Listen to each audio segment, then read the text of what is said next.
Okay, so this is up inside this roof that I just showed you, and you can see these polyester bats are laid out across the joists, right? So the joists are there, and they've put them across them, and of course there's air gaps underneath the bats, and the hot air just runs in underneath the bat, and the bat may as well not be there, because if it's not sitting down on the ceiling, it doesn't help.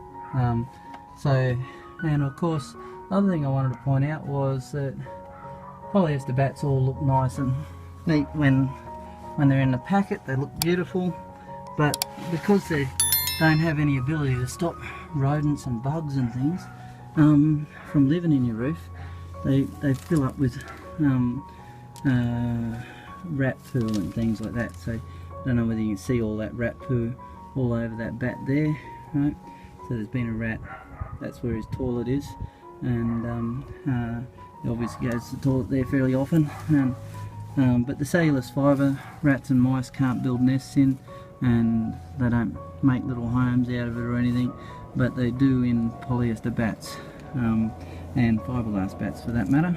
So I'll organise all of this so then we can pump the job and tidy up all the bats, so then they're sitting down first, and then we'll pump over the top of them rather than pull them out. And